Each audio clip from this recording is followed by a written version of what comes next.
come with a commitment to nourish each other, a commitment to a more nourishing world. In some sort of general way, this is, I don't want to be too restrictive, but this is, about the Pellin material, and it's not particularly about a philosophical or political or religious platform. Maybe I can put it that way. I want to go straight in, and we're going to talk about passive listening today, which in many ways, anyway, just let me define what it is. We have 7 levels of listening in Pellin, and I guess we'll spend some time on those 2 sessions down. What we're going to talk about today is the first, which is called passive listening. And passive listening is essentially based on Zen and Taoism, Buddhism. It's being an empty vessel, letting in what people are saying to us and not feeling a need to respond externally or internally. In that sense, we're just listening to someone, we're putting aside our values and needs, our emotional reactions, and need to assess the other person. We're just letting them in as if we were an empty vessel. Pellin is not a school that proposes to have easy answers. And passive listening is one of our disciplines. It's a form of meditation. It is very similar to meditation. It parallels meditation. We often introduce it in Pellin groups by starting first with meditation and then doing passive listening. I don't know if this format is, I haven't used that part of our work in this format. But in other places, we start everything with 3 or 4 minutes passive listening, and then we do some sharing. 3 or 4 minutes meditation, straight meditation.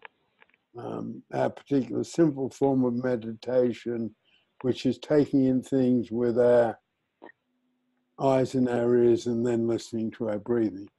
And then we move from meditation to passive listening, which is a form of meditation. So it's a discipline. It's something that's easier for some people to do than others. Some of us, myself certainly included, needs a rather constant reminder to be doing passive listening. I need it as a frequent exercise. With passive listening, we're not saying at all that people should do this all the time. We're saying it's one of 7 levels of listening. But it is the one that in many ways carries our most fundamental values, which are, in terms of those of us who are practitioners in the field, my first responsibility is to listen, not to diagnose. And that's actually where passive listening came from. I made my first reputation of being a very good diagnostician in a prison. And I learned over time that I don't want to be too heavy on it. I'm less radical than I used to be. But it can be a rather, I used to say cheap. I mean, I'm avoiding trying to use the word cheap number. But that was in my radical days. I used to call diagnosis a cheap number. Because so what? So you've diagnosed someone accurately. What does that mean? Which is a rather large question. But if you can bear with me putting that large question aside, from that, I developed the thought of what would it be like if we're just listening? And that has developed over almost 60 years into a very structured theory around listening, which is called the Pellin 7 levels of listening, which goes all the way from passive listening, which is simply letting in what someone is saying without having a need to say who we are, without having to wonder where the other person's coming from in terms of what they're saying. It's simply letting what someone is saying in as if it was a piece of music. You know, we listen to music and we let it in. We don't try and analyze it. We don't have we'll have some thoughts, but we don't necessarily, we'll have thoughts about it. We might have a lot of thoughts about it. It might remind us of, you know, music can be incredibly evocative. It might remind us of a time when we were in love or when we were going through a terrible time. And the music will evoke those emotional reactions, which is one of the other levels of listening. But we can simply be open to what someone else is saying to us. And going all the way back to those times when, you know, I was first struggling with developing this material, to now, you know, the work I've been doing over most recent years. And when foster children or young people who've been in foster care are asked, what is the biggest thing you wish there was more of? And even before they say pocket money, they will, you know, every bit of research, every bit of anecdotal evidence, what they say over and over again, if they would just listen to you.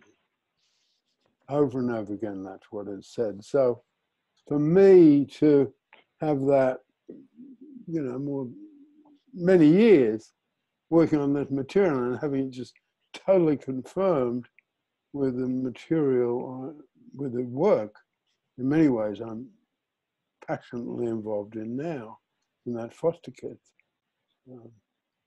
And the therapeutic model that I've developed around fostering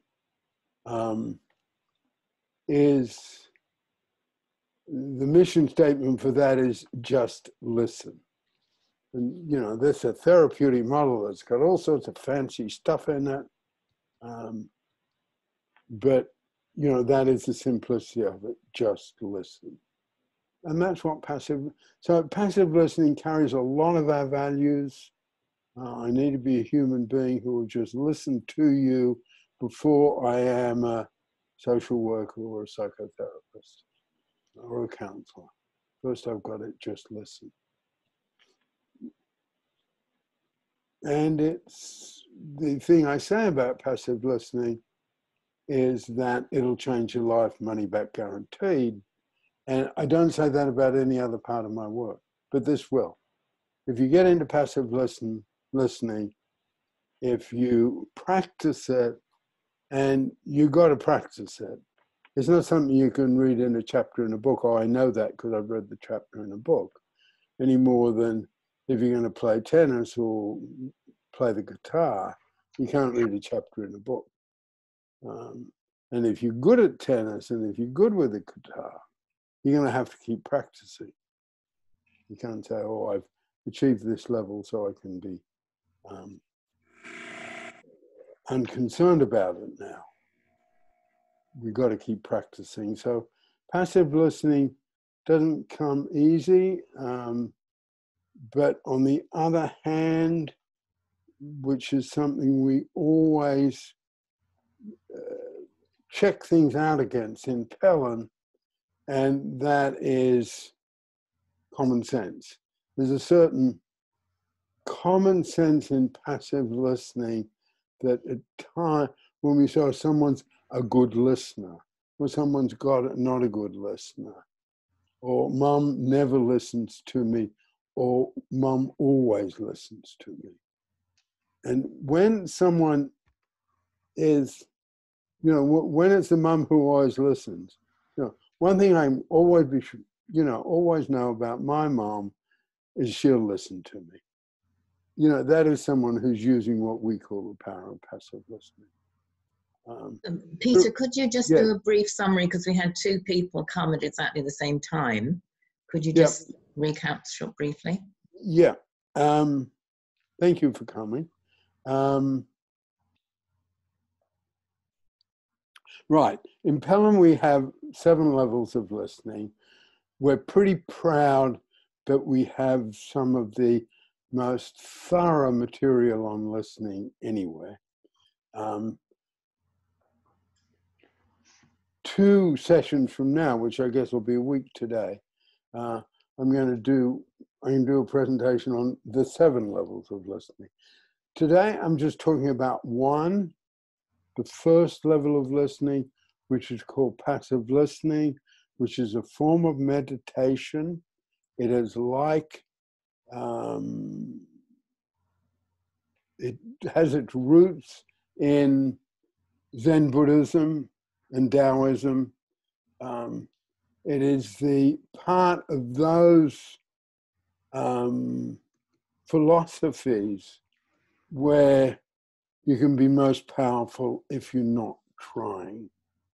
Because when you actually get into the power of passive listening, it has a lightness to it, just as the best of meditation has a lightness to it.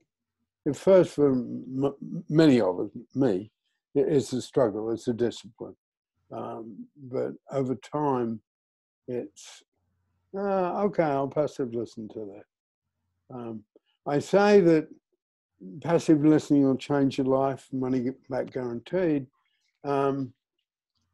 because passive listening can enable us to hear the things we do not want to hear from the people who are most important to us, whether it's at work or at home.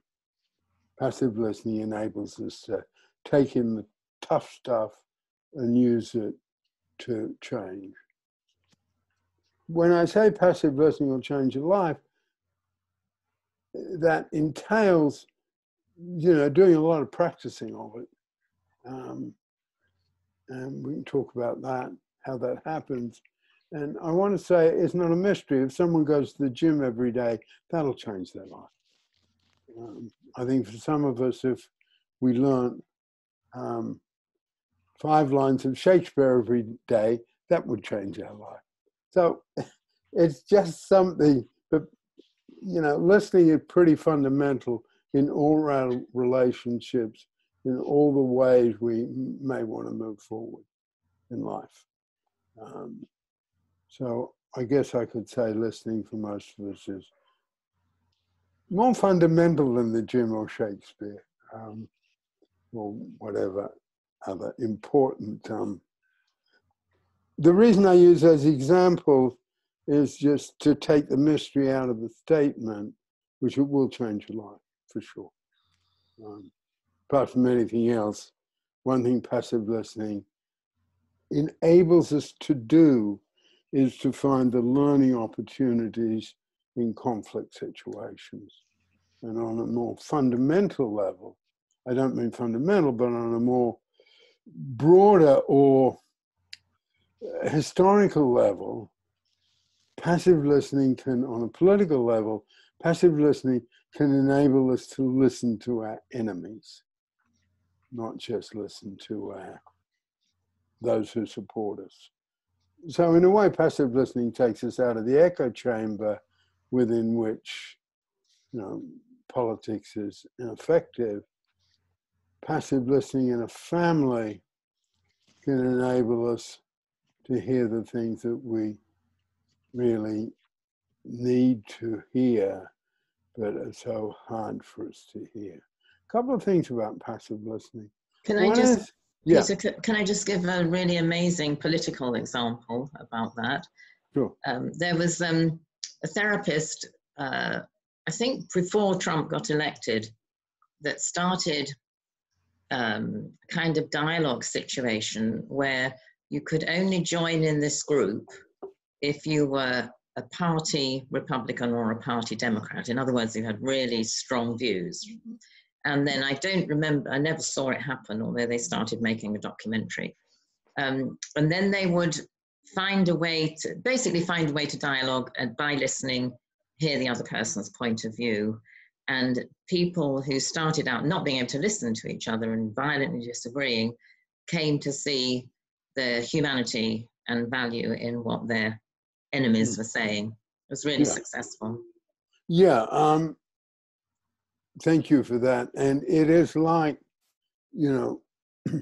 like so much of this work, it's common sense on one level, but not all of us have common sense. And at times common sense needs a structure to give it importance.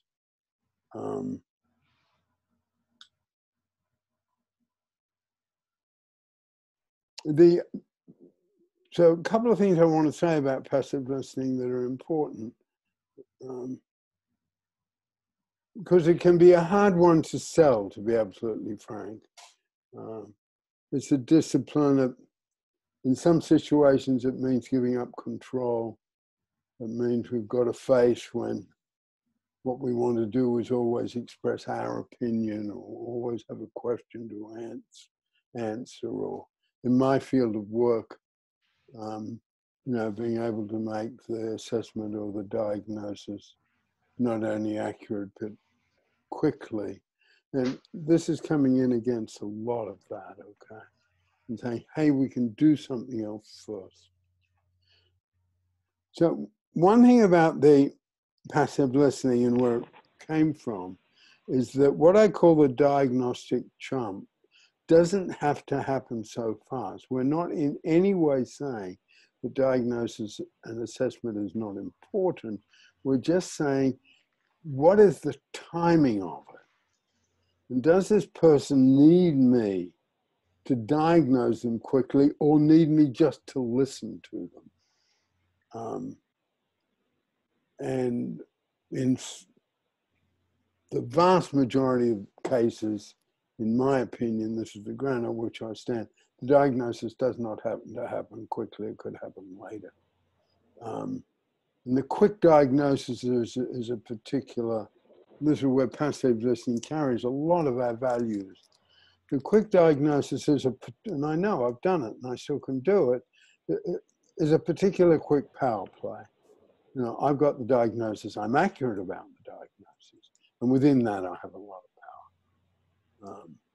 And the whole question of the power dimension in the therapeutic relationship is a very large issue in my work. It comes out at other times, but practically it comes out in passive listening. First, okay, threat to life and limb, you don't passive listen, you make a move, you don't make a diagnosis, you put a point of action in place quickly. And there are times you need to do that. And I've certainly looked at populations from people in prison years ago to opioid crisis particularly in the Midwest of America, particularly in the city of Cincinnati. Yeah, you know, passive listening is almost a luxury. You've got to move or someone's going to die. So I'm not, it's a tool, it's not rigid. But there are many, many situations, most of the situations, where what I call the diagnostic jump can happen later rather than earlier. That's one of the things that passive listening is about. It's about timing. And in a similar way, in conflict situations, where passive listening is about timing. Okay, you know, you're wrong, and I'm angry at you, and I'm angry at you because you're not only wrong, but the way you treated me. But in terms of passive listening, and I'm right about that, okay?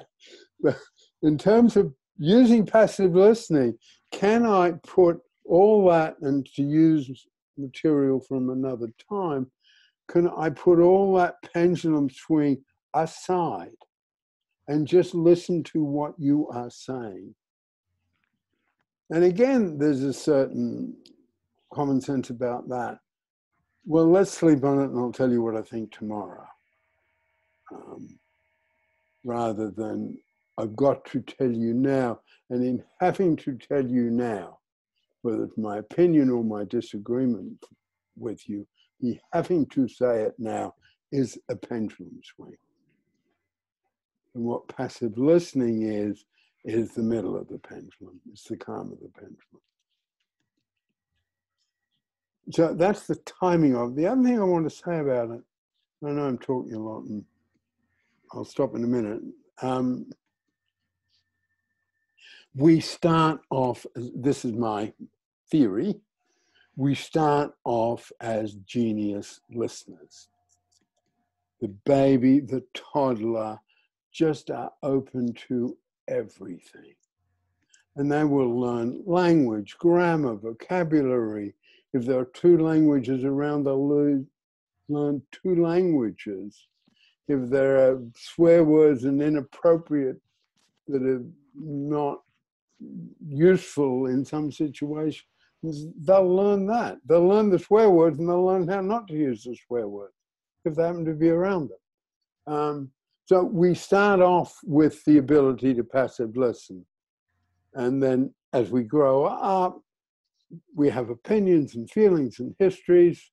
And if you remember the concept of memory links, so we have memory links.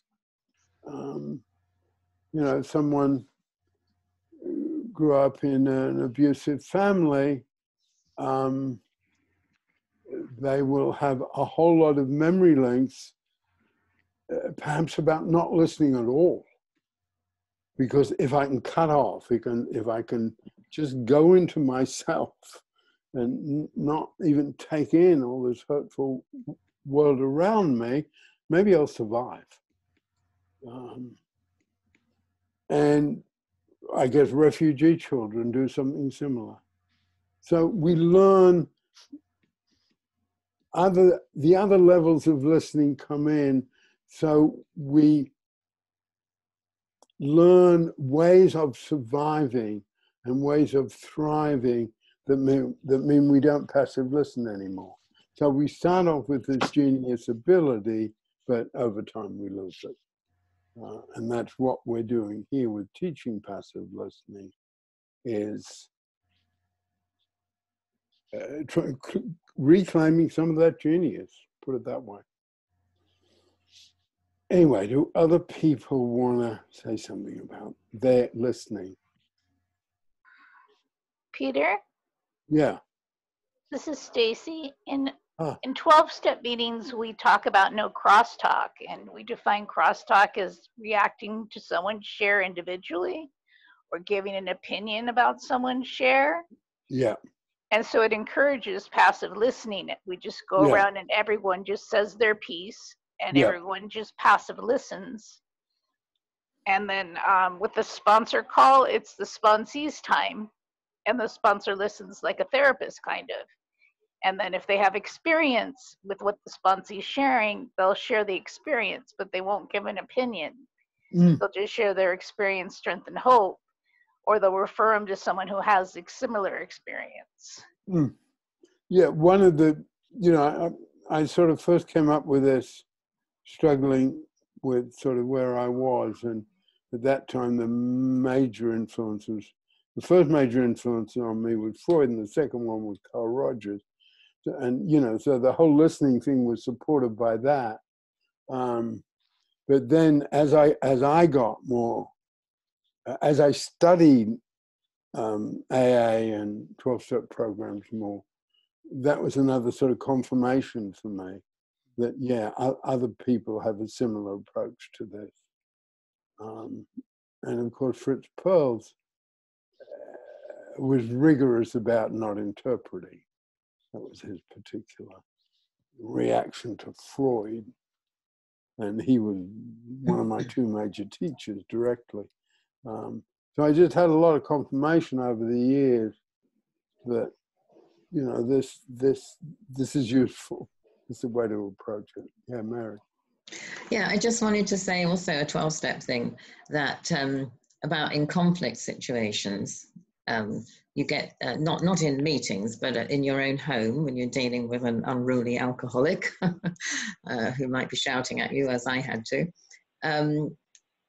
When you really disagree, to bring down they don't teach it like this, but to bring down the pendulum swing and cool things down a bit, you say, maybe you're right. When you really want to say, no, you're wrong, you're wrong, you're wrong, you say, maybe you're right. And it's really good tool, in effect, bringing your pendulum down. Yeah. The whole thing about passive listening runs through enormous amount of our work. And just to share with you, I've done a lot of training with the foster carers, put out all my different tools and stuff. And the thing my training with them is remembered for is passive listening. That's the one they've grabbed onto. Peter, this is Cece. I have a question about when you notice that in yourself, what helps you to bring that down? I can think of an example this morning where I was talking to someone about a trip we'd made yesterday to the river.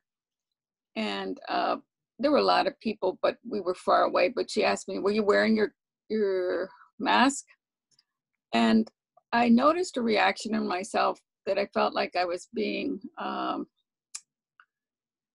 little bit disciplined or something on that. I wasn't wearing a mask, as a matter of fact, but it was outdoors. There was nobody very close, but I had this feeling of I have no idea if that's how she felt, or if she was just curious, But I could feel my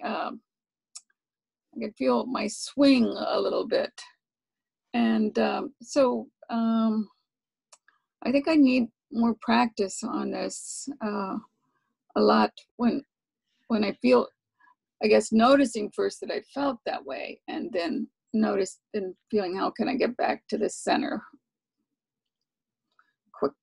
fairly quickly. Yeah, well, it's a pendulum swing when we got it, because I'd be in the same position as you, particularly if someone said it in a particular way. Oh, you don't understand, I'm only out for whatever, wanting to come on with a whole lot of stuff. And, once you get into passive listening, and I want it to be true of the other parts of this material, in terms of the whole concept of a Pellin lift. Can I just switch that on? Can I switch on passive listening? Okay. And if I practice it enough, and at times, I'm practicing it a lot. At times when I was running a lot of groups, I'm running a residential program. So, I'm practicing it every day or twice a day. because we start all our groups with a little bit of passive listening. And at that point, I can almost get to the, okay, I can hit the switch. I can passive listen to this. And, you know, some people who've never heard of me, never heard of Pellin, never heard of passive listening, and one, okay, Barack Obama knows this inside out. You know, they know. You know, if I can just listen, I can make you look bad. And he's really good at doing that. And then do his funny internal laugh where, you know, you can look at Barack at times and he's pleased with himself because he's passive listening. And, you know, no drama Obama comes from that. So, you know, some people just know it.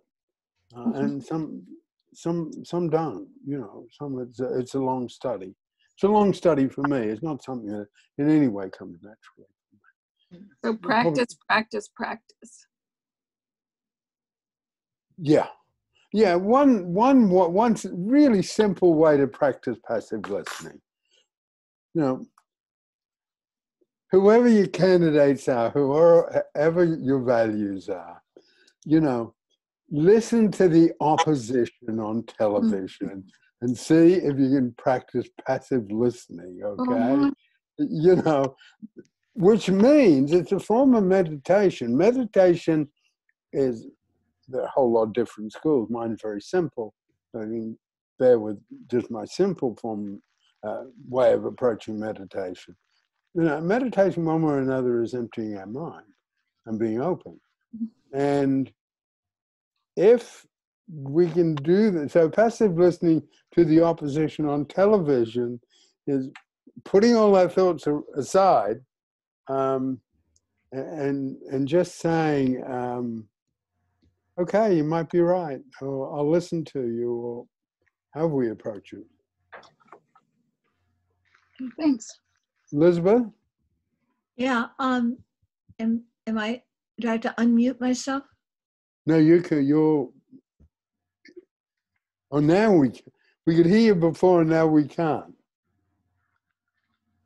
Okay, how's this? That's right. Okay, good, okay.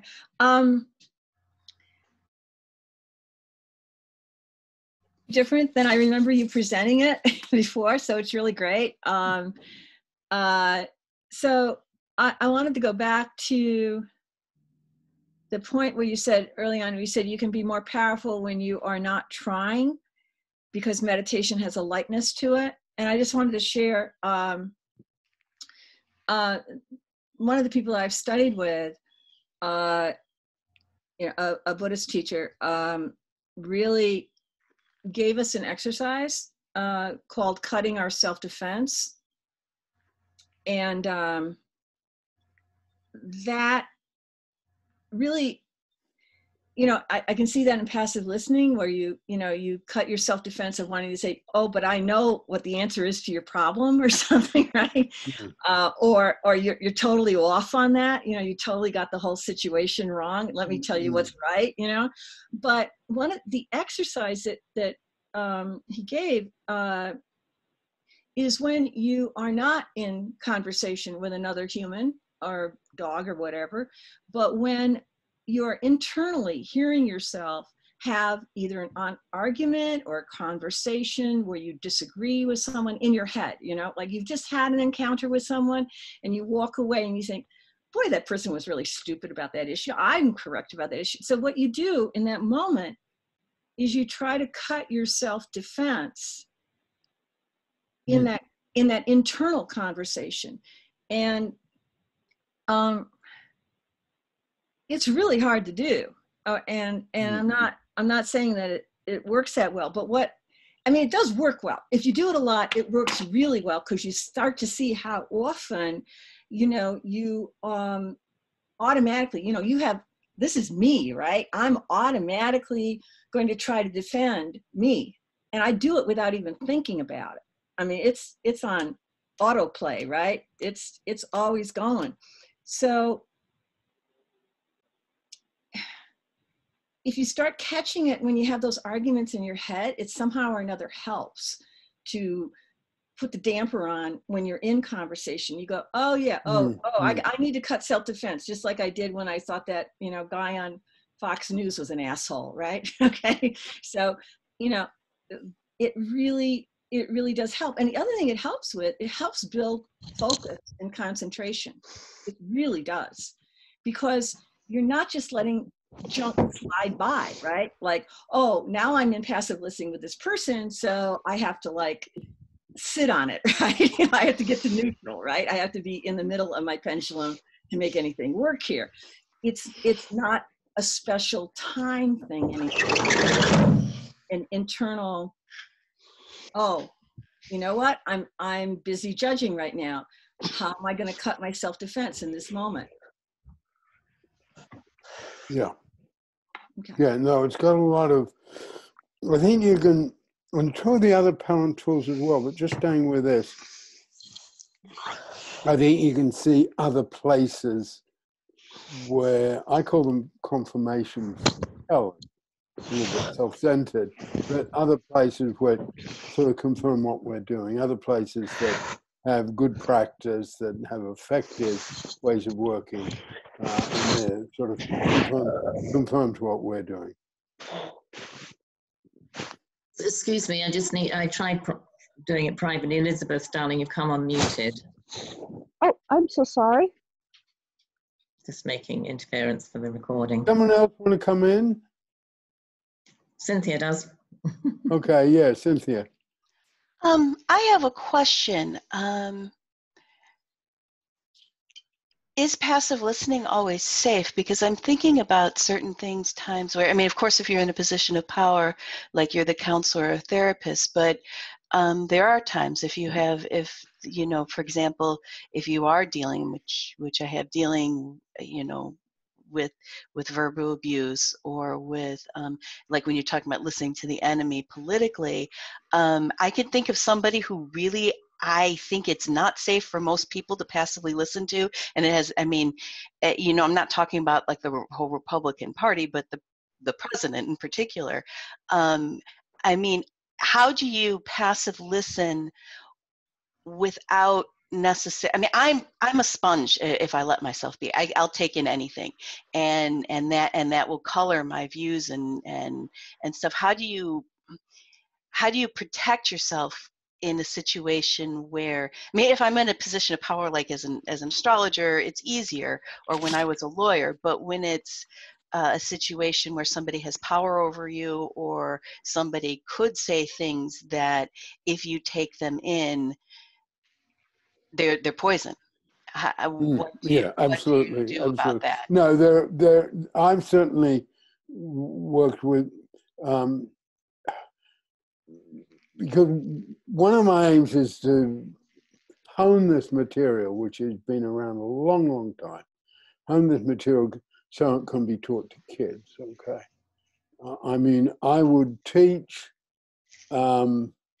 passive listening to young people in care with a whole lot of safety factors in it, okay? And there I would say, okay, you do not use passive listening unless 1, 2, 3, 4, whatever they are. You know, you can trust this person, you can check this person out, you talk this person over with your foster mum, who knows? Because some people can, it can be dangerous in that sense for some people. So I'd never, and that's where the 7 levels of listening, this is just one. And in terms of 7th level of listening, 6th level of listening, which is called goodwill. And as I said earlier, and for people who've just come in later, I'm going to be, next session, which is Wednesday, I'm going to be talking about chair work, which used to be called hot seat work. And a week today, I'm going to be talking about the 7 levels of listening. So these are tools, okay?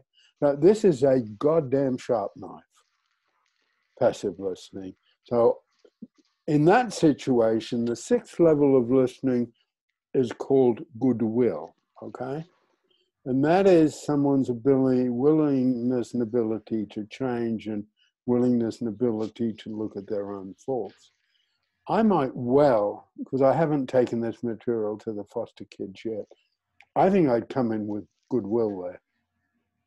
You know, check out this person's goodwill before you passive listen to them, because they need a series of defenses, because they've got a series of memory links that are a lifetime of vulnerability, and listening. So it's a particular tool, okay? Very, very particular tool. And then, but if you do it, if I did it that way with them, yeah, then you can passive listen, because you have, put in these safety factors first. And for a teenager to be able to passive listen can be very attractive. Hey, he's listening to me, right? It'll be very attractive. He's really listening to me. I just met this guy, and yeah, he's sort of cute. But you know what? He listens to me. That can be pretty attractive, but with a whole lot of safety things in there. Someone else want to pop in? I've got something to say. Yeah, Hi. Nikki. Sorry, is that okay? Yep. Can I go? Yep. I'm still, that sort of links onto this other thing I've still got stored in my head about the example of, or having this experience of going for the walk and then, oh, were you wearing a mask? Oh, yeah. And yeah, I forget who that was, but it reminded me of an ex-friend of mine who would have said, oftentimes when I cut vegetables, it's like, well, I don't think she ever actually did this, but it'd be a classic. If I'm cutting vegetables and I've got some are organic and some are not organic, and that story is still in my head that if I was to have been telling her, oh, I'm going to, make a stew and put this and that in, she would have gone, was it organic? And she might be thinking that's caring for me, but it's flipping not, which is why she's my ex-friend. But what am I trying to say?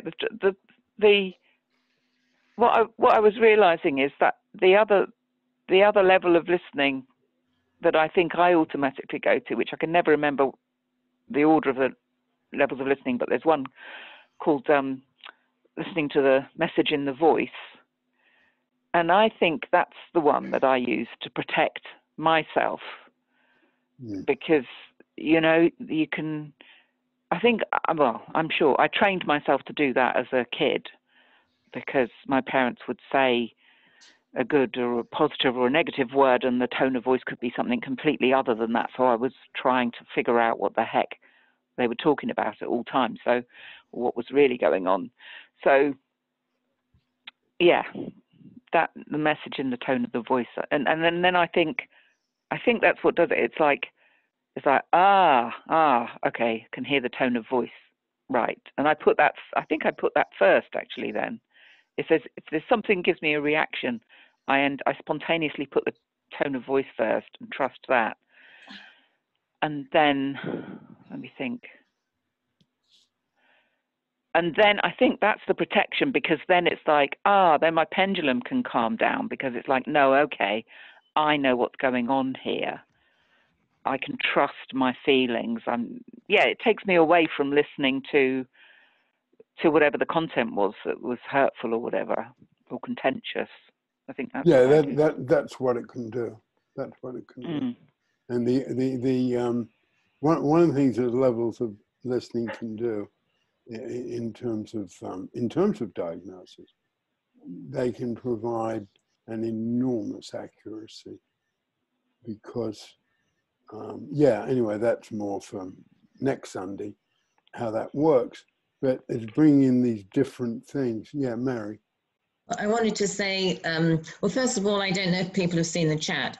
The latest post from Peter, just almost by coincidence, because I was reposting stuff that had been on our other Facebook page, is about what he was saying at the beginning about the origin of the tool of passive listening in his work in prison. So you might like to look at the main Pellin page.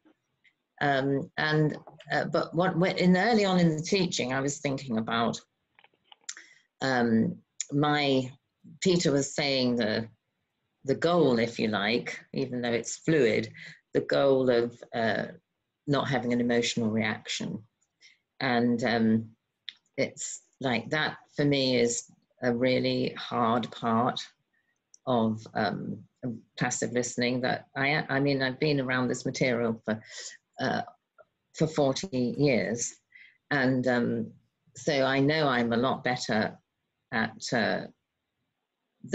not doing the discounting game. You know, like the discounting game is, oh no, I don't agree with that. I know I'm not like that. Or just having a big pendulum swing. So you know, feeling tense because someone's criticizing me. There's like a million things. Oh no, I'm being misunderstood. That's a really big memory link pendulum swing for me. And but it's where oh, hi Patricia, nice to see you. It's where the practice really pays off. That discipline of saying, okay, I can let the words in. The last kind of defensive thing for me to go is that I have emotional reactions, but let me keep practicing. Let me keep just taking the words in. Because another thing there's something you didn't mention that much, which is you're not, even if you agree you're not passive listening, even if you say, well, yes, that's really true, you're not practicing passive listening, because passive listening is really about that receiving and holding the feedback, sometimes for 3 weeks. When it's really hard, we kind of say, just hold it for 3 weeks and then decide what to, you know, what's useful or what you think fits. You know, you always have the right, like the human right, not to take everything on board, but give yourself a chance to hear it by not getting lost in your emotional reactions. And so it's just you know, I was just thinking yesterday or the day before, I was thinking some of our tools, I mean, some of the tools people have naturally, like Barack Obama has this, he doesn't need to be taught, he just does it. Some people really understand about purpose. You know, there are some tools that you get and some tools you don't get. Some people really just grow up always knowing how to use their pendulum so they're not hurting themselves and other people.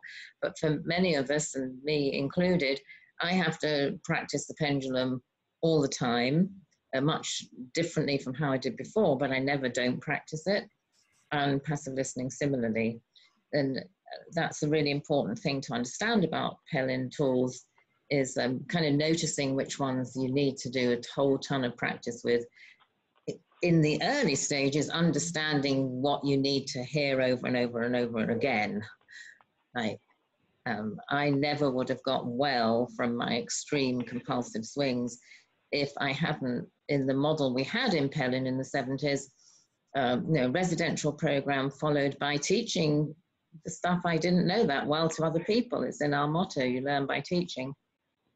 It still took me maybe a year or 18 months to understand that I was somebody that my depressions were coming off the high swing. I didn't see the connection.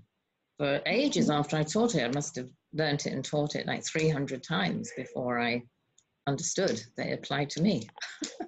That's it. Daisy, I'm just gonna hang up and come back again. Call back again. So okay. See you in a minute. Stacy, do you want to come in? I'm sorry, Shelley. Yeah, hi. Hi. So I think of it as sort of non-reactive listening. Yes, yeah. That's my terminology, right? And yeah. I try to explain it to clients, you know, if you take something, or myself, right? If I take something in and I notice reaction, I just let that pass and I just try to breathe and be there, you know. So I take it more like a you know, Buddhist thing or a mindfulness thing. Yeah. But Yeah. Non-reactive is kind of, and it's funny because, you know, in graduate school, they teach active listening. Right? Oh, I know. We're going to learn passive listening. We learn active listening. Well, that, you know, I had some troubles with that right at the beginning, because right at the beginning I was Rogerian before I was Gestalt. I mean, that was just historical. And then Fritz came in, you know, with so much power. You know, Fritz Perls was not a nice person. Carl Rogers he was the nicest of them all. Yeah, he was a mensch and a sweetie. He really was. But, you know, Fritz came in with, and he called what we would call diagnosis or assessment, pardon the words, elephant shit and mind fucking. I mean, he was very strong. That was the way he taught it, you know, using those words. So, you know, it gave me a support for, you know, postponing the diagnosis because you can do it later. And what does that mean?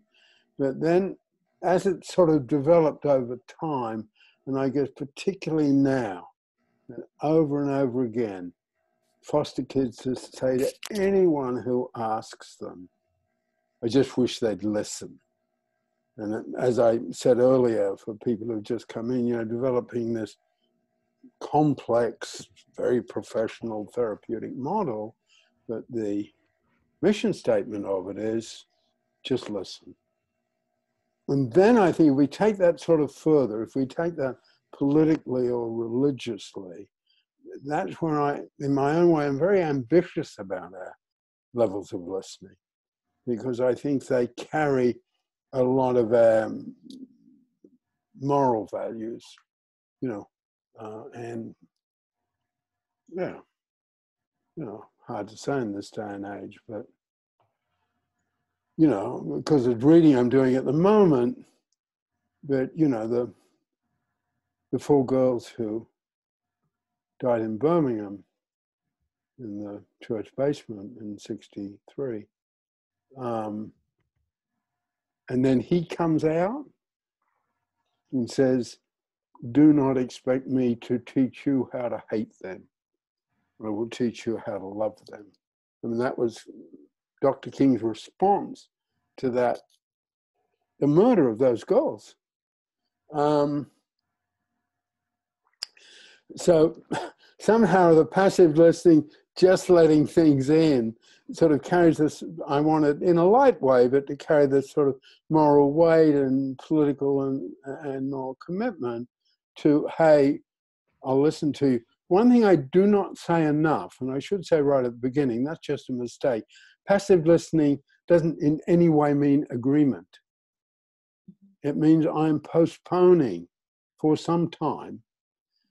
It might be hours, it might be days. I mean, we had an exercise, some of you will remember, where we'd, last week's work, we'd exchange feedback about the persona gap. Right. It was on a part-time training course. And then the exercise was, so I'd get feedback from 15 people in a group, and it would be written down for me. We had this whole thing set up, which was about passive listening. The only way we could do that exercise because we have passive listening. And then the exercise was not talk about it to anybody for 2 weeks, just to sit on it for 2 weeks. Now, it doesn't mean that means I will get to the place where I agree with you for the horrible things you're saying to me. It means that over time I will take in that which is nourishing, and this was the basic metaphor in Gestalt therapy. I will take in that which is nourishing, integrate it into my body, and I will excrete away that which is poisonous to me. And passive listening enables that process to happen. It doesn't mean what you're saying to me might not contain poison. You know, the food we eat is not sort of 100% integrated into our body. That's not the nature of life. So passive listening doesn't mean agreement, but it does mean I'm letting you in, and that's going back to Cynthia's point. If I should not let you in, then I will not passive listen to you. That's just straight safety. And that's straight safety around, particularly around any issues of child abuse, any issues of sexual abuse. You know, passive listening is a different tool. Yeah, which tools are appropriate in which situations, you know, will be coming up more as this goes on. But there's no panaceas in this work. There's no easy answers in this work. Victoria, do you want to come in? Yes. Can you hear me? Yeah. Well, first I wanted to say that I'm full of gratitude for this tool that you taught me years ago, because I am working as a listener. A little more volume. I'm working as a listener in a telephone crisis and suicidal line for the expats. And there are three things I wanted to say. First, the gratitude that I have to this powerful tool. And actually in the training we're getting there, they call it active listening as well. What it actually means the same, that you are there for the person and you just listen and take things in. What I've noticed, and that's what I wanted to share, that sometimes, as horrible as it might sound, what the people are telling you, especially on the suicidal calls, if you just listen with your whole, if I listen with my whole being, in the end of the conversation, they say, actually, thank you for the conversation, when in fact, it was me just listening. I would only say hello and da-da-da, and sometimes obviously giving a sign of me being there. And that struck me when I started a few years ago, like, especially because it's a telephone listening and it's an anonymous line. So they cannot neither see me nor they sometimes, yeah. And this is an amazing experience. This is number one thing I want to say. Number two thing is, like, while listening to some of the callers, obviously very, very strong emotions come up because I'm quite a fiery person. And then what I do, then I use my Buddhistic training in Vipassana, and then I just, during listening, still being present, I'm just telling myself, well, now I feel this emotion coming, and I name it. The moment I name it, it somehow let it goes, it passes through me, because I don't resist and I don't concentrate on this emotion, and it helps me to go back to the listening. Yeah. Okay. Emma, do you want to come in? Sorry? Hello. Peter, Victoria said she had three things. Oh, sorry, Victoria. It's okay. No, Sorry. no, keep going. No, it's okay. I'm it's still okay. learning about this. It's okay. No, I can say it later. There's no. Okay. Do you want to come in, Emma?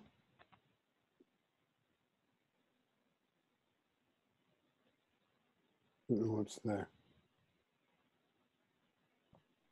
She might have stepped away. We can't tell when somebody's not on Right. video. Try her in a minute. Yeah. Anyone else? Do you want to come in at all, Patricia? She's left the call. I don't know. Oh, okay. Okay. Didn't know that. Elizabeth does. Sorry? Yeah. Elizabeth wants to say something. Yeah, go. Hi. So I'm thinking about passive listening in the parent-child relationship, and how, first of all, hard it is to get there when it feels like your job is to teach, explain, discipline, etc. And how effective it can be in helping a child return to the center of her pendulum. Just to know that she is heard without judgment or without mommy or daddy trying to fix what can't necessarily be fixed.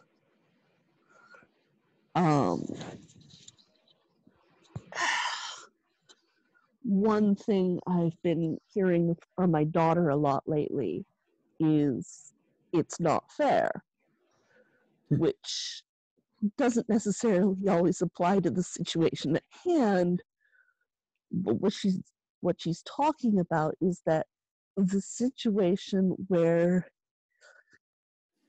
all of a sudden parks, activities, all the fun parts of school and her friends were taken away in one fell swoop based on nothing she had done isn't fair.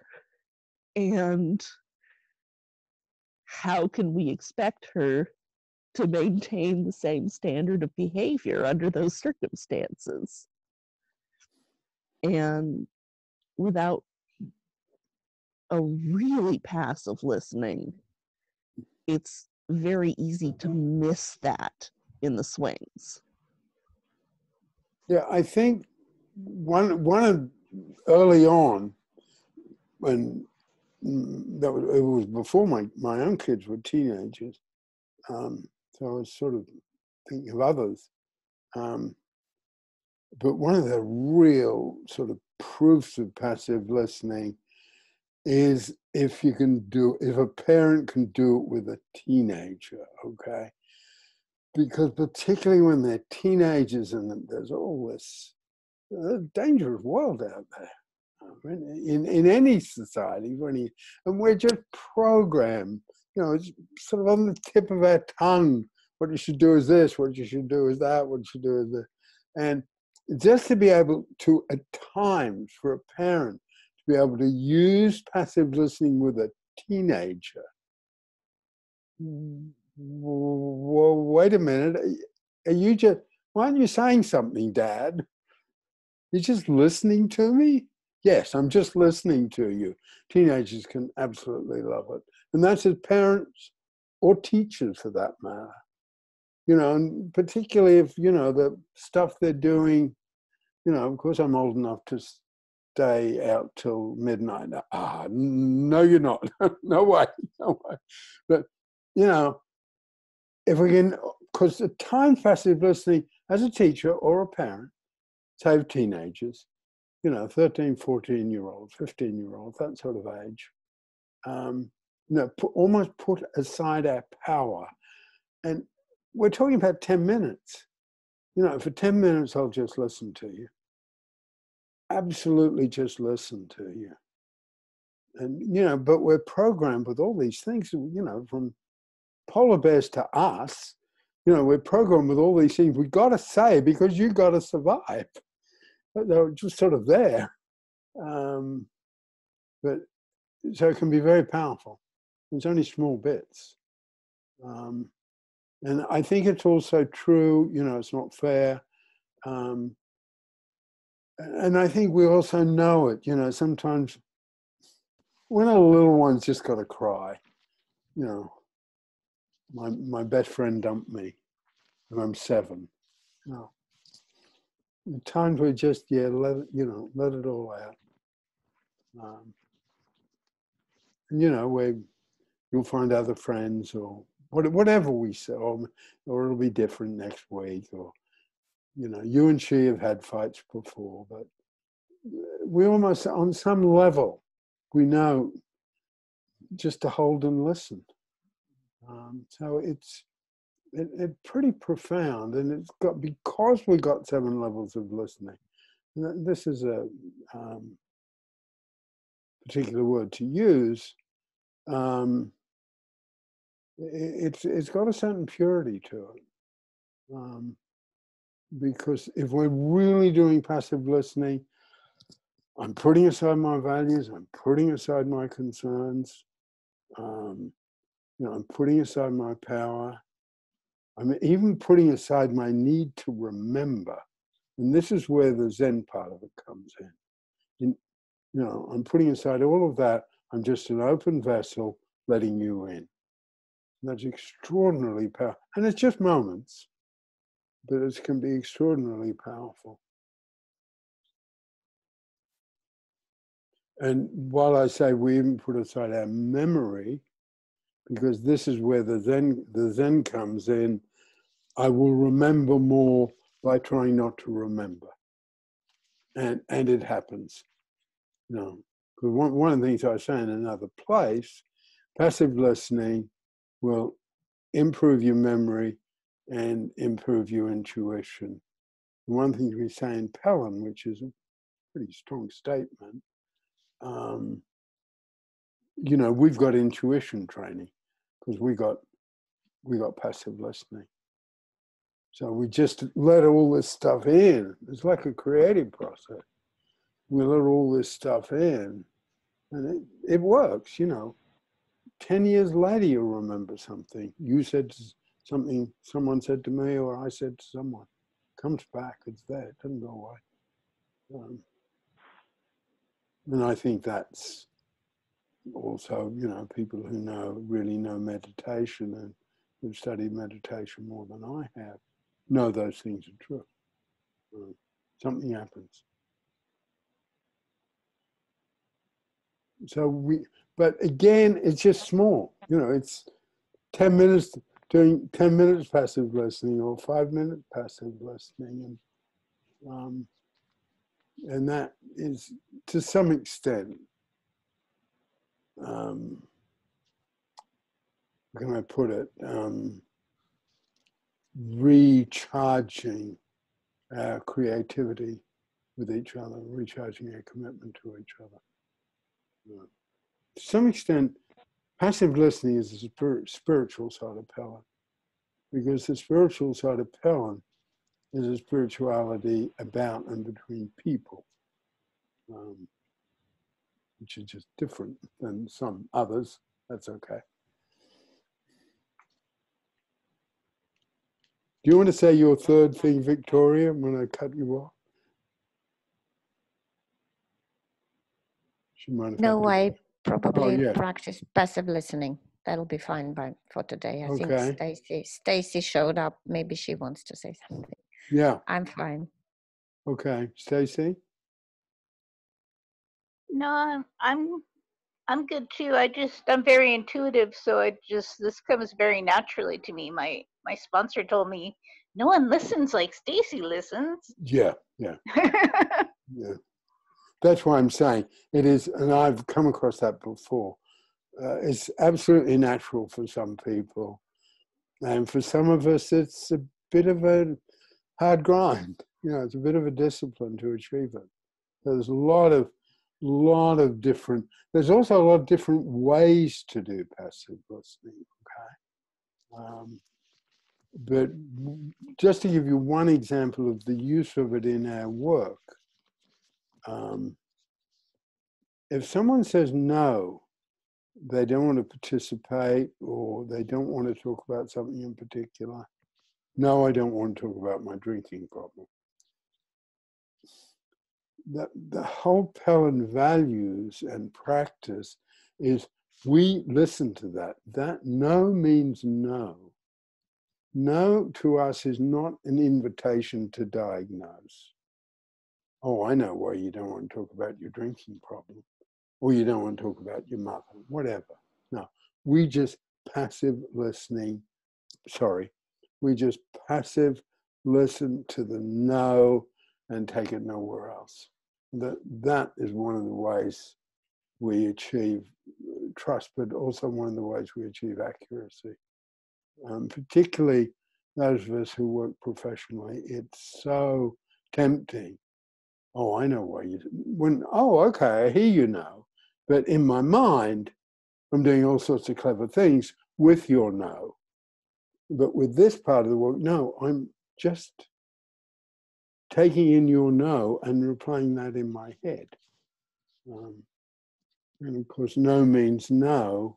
You know, particular resonances in this day and age, because it, yeah, just does.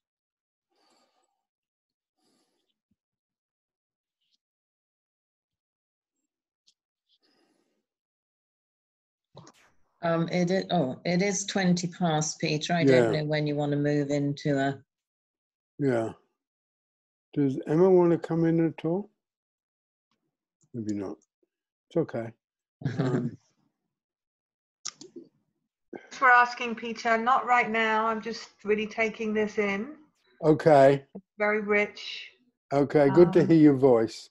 Yes, nice to hear yours too. Thank Yeah, you. and thank you for giving me the example of someone saying no, okay? To go back a long way, Emma, it's useful and interesting, okay? Thank you. Next time I'll say yes. How about that? Okay. Thank you. Anyone else want to say anything before we just do what in Pellin we call a round, each of us just saying something as we end?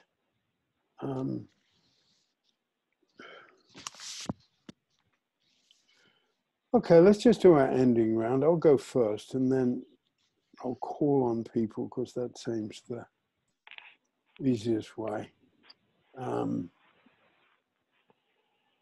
I'm Peter. I'm in Norfolk, in the east of England, in a town called King's Lynn, which I'm sort of here accidentally. Probably more of that at another time, but I like it. And yeah, I really like today. I found the time just flew by. And certainly I want to bring in the other tools. And we touched briefly on the pendulum and memory links here, because that's where our inability to passive listen comes from. But just taking in how what we started these series of forums with, the Pellin tool of contribution from hurt, passive listening is almost crucial there, because if we're contributing from hurt, it's a particularly powerful moment of energy and creativity, and we need the middle of the pendulum, and we need to be able to listen to someone to whom we are contributing with a certain discipline. Yeah, I just want to put those things in. Okay, so Nikki, do you want to say something finishing up? I mean, Nikki, I'm in Wimbledon. Just found it rich listening to everybody. That's all. Okay. Cynthia? Hi, I'm Cynthia, Kankakee, which is a little south of Chicago. Actually, there were a couple things that really struck me. One that I probably should have shared earlier, but it didn't come in. One that I think I instinctively know when people are passive listening to me, because all of a sudden I'm like, oh gosh, they're listening. I better like say something real and important and not just babble. The other thing is that something what I used to remember, like anytime, I'm always getting in trouble because, like in school and stuff, you should take notes, you should take notes. But I always find that if I take notes or very little notes, and I think it's because of passive listening. I remember a lot more when I take notes, and if I just take like notes, I take like a few words, which will bring up the whole experience of the classroom. When I used to get teased in the office by my notes because everybody was like, what's this? I did one word. And so actually I feel a little justified there. So see, all these people who are telling me that I should have to take notes and I wasn't listening, I wasn't taking notes, they weren't right. Sorry, that was a little naughty, Okay. but. Thanks. Elizabeth Hurwitz. Oh, okay. I live in Ann Arbor, Michigan in the States. My day job is being an elder law attorney. I've been a lawyer since 1979. I also write, and that's how I get by in the world. My other major preoccupation, other than my Australian Shepherd dogs and my husband, is I've studied Buddhism probably for almost 30 years. I've been really lucky. I've had a couple of really great teachers, one in particular, and that sort of it definitely informs my how I take in information. Okay, it really does affect how I take in information and how I process it. And it's been really exciting to come back and talk to Peter about material that, you know, I mean, I was what? I was 21, 22 years old when I met Peter, and I'm 69 years old now. So you do the math. Okay. Mary in England. Mary, south coast of England. I've been doing lots of listening, and I keep coming back to having a need to listen to myself a bit more. And so that's what's sort of percolating through my mind is applying passive listening to me. Yeah, and quite on where does that sit within the theory? I think it. Thanks for saying that. I'd never thought of that before, but I realize how important it is to me because I can have a really busy head, all sorts of things going on, and just say, hey, it sort of comes down, and I often use the word that my eldest daughter likes to call me, Petey, at times. You know, okay, Petey, you know, what's this about? And yeah, and I guess it is. And I guess it's, in a sense, meditating on our own messages about ourselves. Right. And just to take it, put a little link into Wednesday, you know, that's the sort of thing that comes out of chair work, you know, that self-knowledge we can get. And then staying with it, not doing anything with it. Which of course, the staying with it.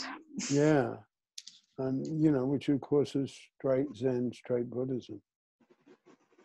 Thanks. Okay, thank you, Stacey? Peter. Yeah, Stacey.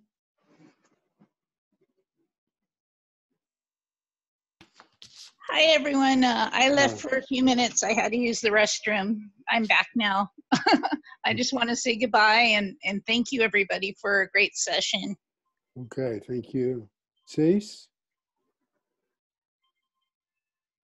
Yeah, this gave me a lot to think about, especially using the pendulum when I'm listening to maybe some things that I've already put in my mind what they were trying to say, and going back into that middle ground to hear, really hear and listen. So I think that'll be really helpful. Okay, thanks. Elizabeth Rosenberg. Hi, Elizabeth from Eugene, Oregon.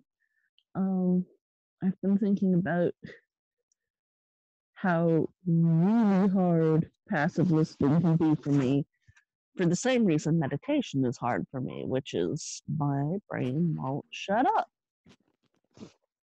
So that is going to take some practice, I think. That's all. Yeah, that's like it is for me. Yeah.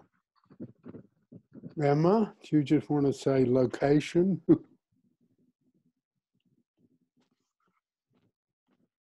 Maybe she had to walk away. Yep, Los Angeles, California. That's where I'm listening from. Can you hear me? Yeah. You asked me my location, correct? Yeah. Yeah, Los Angeles, California. Okay. Who hasn't spoken? I'm sorry, I'm a bit muddled. Hi, I'm Shelley. Thanks, Shelley.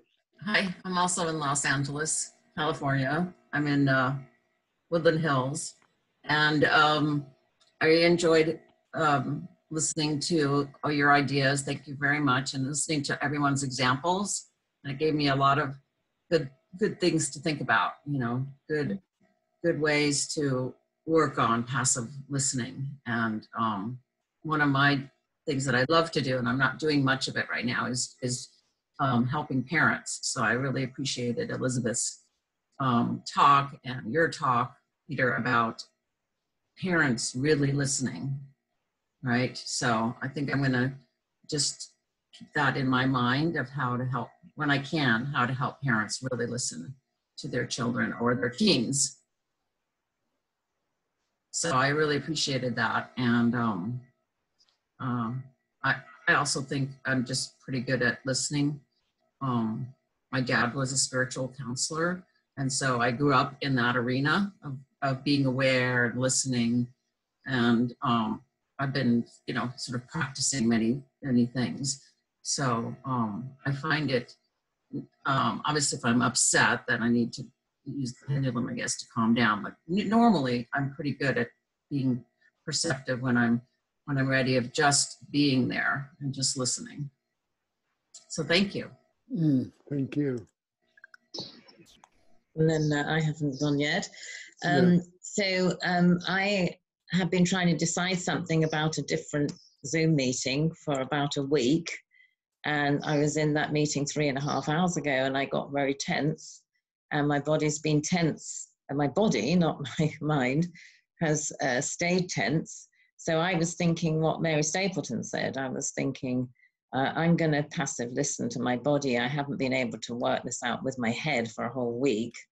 Let me just kind of feel what this 3.5 hours of tension in my body about this particular meeting is about, and find out that way, if I can, what some other part of me knows the decision that I don't know with my head.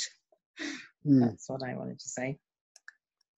Victoria, we're ending up. I'm in Paris, and I'm very grateful for all the sharings.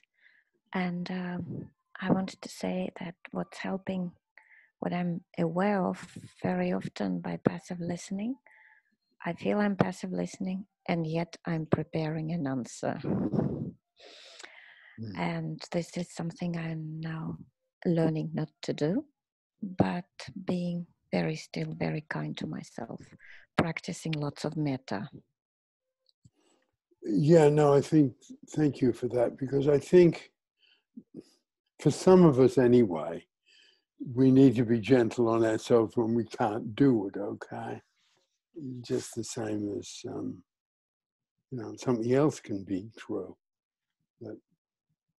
Well, just the same as we have to be gentle on ourselves if we're not being a good parent at a particular time. But then we can get back to it.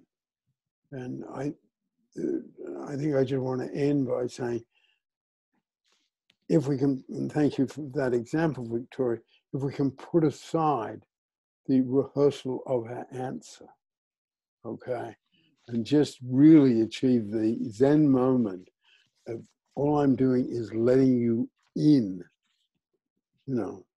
that can really provide a profound connection between people. And I think we can go back to, what a good parent is. So much of the time is just letting in the child. And a good parent will take time then, you know, all I'm doing is letting you in. Whether you're my baby or you're my boy or you're my teenager, you know, but or you're my 40-year-old son, you know, just spending some time just letting this other person in. And when we're at our best as parents, I think we know that's what we do at times. And I think we can also do it with each other. And just almost ending with the political examples. You know, that's something Lincoln could do. With everything he had, he could let people in.